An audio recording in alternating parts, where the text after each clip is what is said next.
आज का मुख्य विषय है निराकार ब्रह्म की चौथी कला श्री का गोपनीय से गोपनीय रहस्य और इनकी पराधाम में और अपराधाम में इनकी स्थिति, इनका कार्य। इस विषय में हम बताएंगे। ये निराकार श्री ब्रह्म की निराकार 5 कलाओं में से चौथी कला है। पहली कला माँ है, उत्पत्ति कारक। दूसरा ओम कर्म विस्तारक। तीसरा निराकार लक्ष्मी धारक। चौथा श्री, जो यश कीर्ति धन वैभव देवी हैं। इनके जहाँ रहने से साकार लोक में मनुष्यों को धन वैभव यश कीर्ति प्राप्त होती है। अब इनका पराधाम में मंडलीय स्थिति क्या है? ऊपर से 9वां भाग निराकार लक्ष्मी का है। ठीक उसके नीचे 10वां भाग 4 करोड़ किलोमीटर के व्यास में वृत्तीय आयाम में इनका मंडल स्थित है। इनके मंडल में भी 3 प्रकार के परम तत्व के कण हैं, सफ़ेद, सुनहले और नीले, हल्के नीले रंग के। ये 3 कण हर समय रमणा गति में रमणते हैं। इनसे रमणने से उत्पन्न तरंगों की आवृत्ति लक्ष्मी मंडल के तरंगों की आवृत्ति से बड़ी होती है। या इसे इस प्रकार कह सकते हैं कि इस मंडल के कण निराकार लक्ष्मी मंडल के कण से थोड़ा बड़े होते हैं। यह तो इनकी तात्विक स्थिति हुई पराधाम में। अब अपराधाम में इनकी स्थिति क्या है?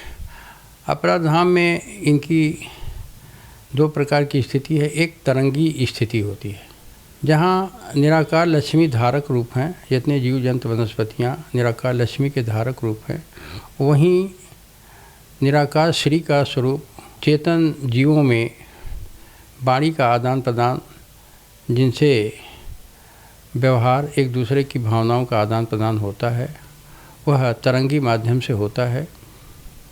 तो एक इनका तरंगी स्वरूप है, जिसे हम इस प्रकार कह सकते हैं। बिनु आलम्बन त्वरित तरंगा आभा प्रभा विचरहि बहुरंगा।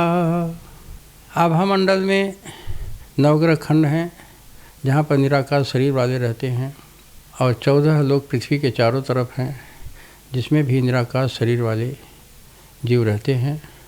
अमृत लोग पृथ्वी पर साकार शरीर और निराकार शरीर दोनों प्रकार के जीव रहते हैं। थलचर, जलचर, नभचर, उभयचर। इन जीवों में उनके मनगति विचारों का आदान प्रदान ध्वनि तरंगों द्वारा होता है। और दूसरा इनके वाणी द्वारा होता है। तो इनके 2 स्वरूप हैं। पहला स्वरूप ध्वनि तरंग और दूसरा का अक्षर ब्रह्म, जिसको हम इस प्रकार कह सकते हैं। श्री से श्री की महिमा कस गाऊं, अव्यक्त वाणी व्यक्त अक्षर बतलाऊं। जो अव्यक्त वाणी है, इसका व्यक्त रूप अक्षर है। यह परम नियंता शिव के निराकार शरीर में इनका अक्षर स्वरूप है, जिसे प्रभु ने योग में दर्शाया और बताया। अ जो है इनका शिखर, आ जो है माथा, ई दोनों आँखें, उ दोनों कान, री दोनों गाल, ली दोनों नासिकाएँ, ए दोनों ओठ, अंग दोनों तलवे, और क ख ग घ अंगा दाहिना हाथ, च छ ज झ यहाँ बायां हाथ। इस प्रकार से 36 व्यंजन और 16 स्वर, सब 52 अक्षर इनके अक्षर ब्रह्म स्वरूप हैं। ये श्री का अक्षर स्वरूप है। अक्षरों से शब्द बनते, शब्द से वाक्य, वाक्यों से सृष्टि में तमाम विद्या, अध्ययन, ज्ञान, विज्ञान, विस्तारक स्वरूप, भावनाओं का आदान प्रदान, प्रेम प्रसंग, विभिन्न प्रकार के लौकिक अलौकिक कार्य होते हैं। ये श्री का स्वरूप है। तो इस प्रकार इनके 2 स्वरूप हुए, एक तरंगी स्वरूप, एक अक्षर ब्रह्म स्वरूप। अब इनका हम निवास बतलाएंगे कि इनका निवास कहाँ रहता है, यश कीर्ति धन वैभव कैसे प्राप्त होता है और कहाँ ये रहती है। उसके पहले हम ये बताएंगे कि शिव का इकाई रूप आत्मा हृदय में और चेतना ये माथे भाग पर होती हैं। ये शिव के 2 स्वरूप हर जीवों में रहते हैं। आत्मा के 3 सहयोगी चक्र होते हैं जो नीचे होते हैं। एक तमोगुणी चक्र होता है जो अग्नाशय में पाचन प्रणाली कंट्रोल करता है। दूसरा का सतोगुणी चक्र होता है जो भोजन का अवशोषण करता है। और नाभि के नीचे रजोगुणी चक्र होता है जो जननेंद्रियों को कंट्रोल करता है। उसी प्रकार चेतना के 2 सहयोगी चक्र होते हैं। एक बुद्धि चक्र होता है जो अग्र मस्तिष्क, पश्च मस्तिष्क, परम मस्तिष्क के मध्य में होता है, जिसका निर्माण पिछले कर्म के हिसाब से रमणा शक्ति द्वारा निर्मित किया जाता है।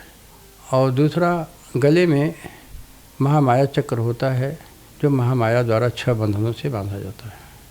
तो यहाँ प्रभु ने कर्म की 2 गति बताया है, एक बाह्यमुखी, एक अंतर्मुखी।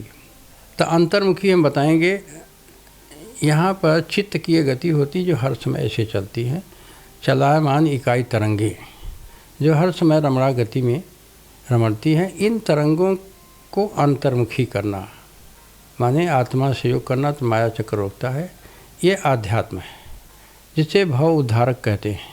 जो साधना करते हैं मनुष्य जीवन मृत्यु के चक्कर से बाहर निकलते हैं। और इस चित्त की गति ऊर्ध्वमुखी, बाह्यमुखी जो बुद्धि चक्र से जोड़ती है, इससे मनुष्यों में मान सम्मान, लौकिक पद प्रतिष्ठा मिलता है। सृष्टि में तमाम विद्यारक कार्य किए जाते हैं। ज्ञान, विज्ञान, विद्या, ये विभिन्न प्रकार के लौकिक कार्य बाह्यमुखी गति से किए जाते हैं।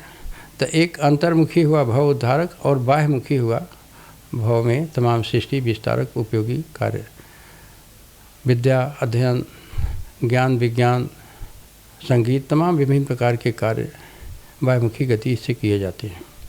बाह्यमुखी कर्म 2 प्रकार का होता है, धर्म और अधर्म। तो धर्म कार्य उसे कहते हैं जो सत्य के अनुरूप किया जाता है, और अधर्म उसे कहते हैं जो सत्य के विपरीत किया जाता है।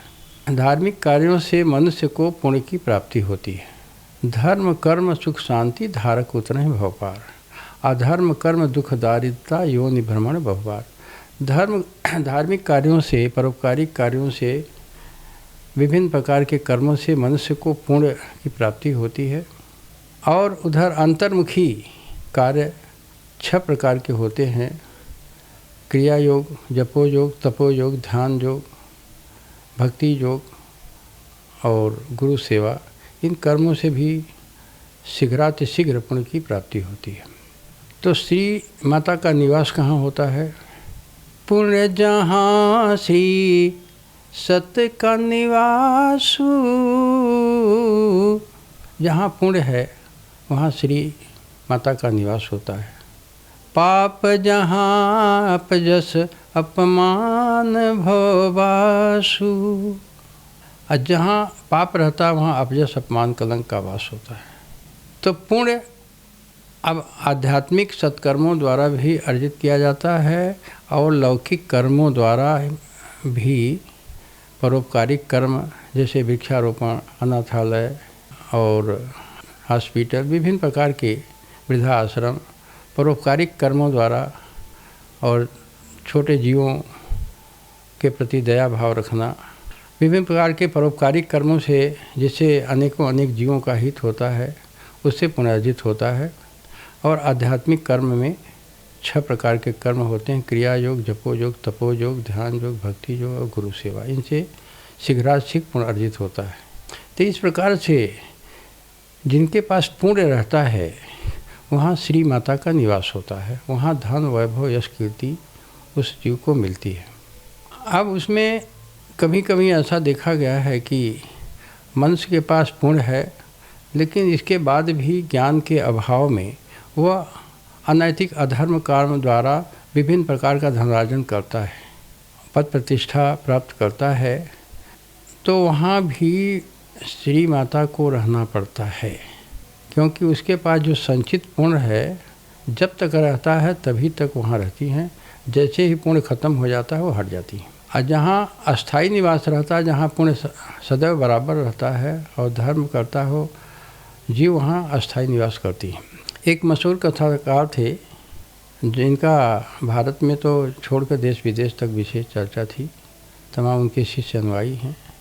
तो एक बार हम ध्यान योग में ध्यान कर रहे थे तो देखे उनके यहाँ से श्री हट रही हैं। तो हमने पूछा माता क्या बात है, तो उन्होंने बताया कि कल ये जेल चला जाएगा, इसका पुण्य सब खत्म हो गया है। तो इस प्रकार जहाँ पुण्य रहता है वहीं श्री माता का निवास होता है। जैसे ही उस जीव का पुण्य खत्म हो गया और वहाँ से उसे अपजस कलंक मिलेगा श्री माता के हट जाने के बाद। भले धन वैभव रहेगा लेकिन अपजस कलंक मिलता है, यश कीर्ति उसकी नष्ट हो जाती है। तो इस प्रकार श्री का दो स्वरूप हुआ, तरंगी स्वरूप तो आभा मंडल में, त्रिविध वेढ़ा में, नवग्रह खंडों में, मृतलोक में लक्ष्मी जी का धारक रूप है और इनका वाणी स्वरूप है और धन तरंग रूप है, जिससे भावनाओं का आदान प्रदान होता है। और इनका निवास जहाँ धर्म रहता है, पुण्य रहता है, वहाँ श्री माता का निवास होता है। अब हम श्री माता को 2 लाइन वंदन करेंगे। ये निराकार ब्रह्म हैं की चौथी कला भी हैं और तात्विक रूप में चेतन होने के कारण ये नारी रूप धारण करती हैं। अति सुंदर रूप होता है। माँ भी नारी स्वरूप धारण करती हैं, निराकार लक्ष्मी भी नारी स्वरूप और श्री माता भी नारी स्वरूप धारण करती हैं, जिन्हें हम एक छोटे बंधन के भाव में कहते हैं, जिनसे निराकार साकार दोनों का बोध होता है। श्वेत कमल आसन बैठी है माता, शोभा शोभित यश कीर्ति दाता। श्वेत कमल आसन बैठी है माता, शोभा शोभित यश कीर्ति दाता। बिनु आलम्बन त्वरित तरंगा, आभा प्रभा बीच रही बहुरंगा। श्री सतकृपा केवल ज्ञान मान पाई, श्री के हटे अपजस अपमान भवाई। श्री सतकृपा कैवल्य ज्ञान मान पाई, अश्री के हटे अपजस अपमान भवाई। निष्कल नयन से श्री का दर्शन होई, अप्रेमातिरेक देखे कोई कोई। निष्कल नेत्र, जिनका तीसरा नेत्र खुला रहता है, प्रेम के चरम सीमा पर ही इनका साकार स्वरूप देख सकते हैं। निष्कल नयन से श्री का दर्शन होई, अप्रेमातिरेक देखे कोई कोई। नाद अव्यक्त सुने जो काना, परम योगी श्री सत्य को जाना। नव मंडलों में नवरंगी तत्व रंगों के और उनके आकार के रूप में व्यक्त हैं। वो हर समय रमणा गति में रमणते हैं। उनसे उत्पन्न ध्वनि तरंगों को नाद कहते हैं। उसी को बताया गया कि नव ध्वनि नाद सुने जो काना, परम योगी श्री सत्य को जाना। उन ध्वनि तरंगों को जो योगी सुन पाता है, देख पाता है, उसे अद्भुत दिव्य ज्ञान, कालों का ज्ञान, यश कीर्ति, ओट से ओट में छिपी हुई वस्तुओं को देखने की क्षमता, विभिन्न प्रकार के चमत्कारिक और प्रभुता युक्त शक्तियों की प्राप्ति होती है। ये श्री माता निराकार होते हुए भी साकार रूप धारण करती हैं। इस महाशक्ति को, ब्रह्म की चौथी कला माता श्री को और उस महाशक्ति अनाथ बोधिका को और परम नियंता शिव को, जिन्होंने पार्विका महाधर्म ग्रंथ में अपने पराधाम के 20 मंडलों में व्याप्त अपने विभिन्न प्रकार के स्वरूपों का दिव्य दर्शन कराया, उनका ज्ञान बताया, उस स्वरूप को हम सेवक कोटि कोटि बार नमन करते हैं।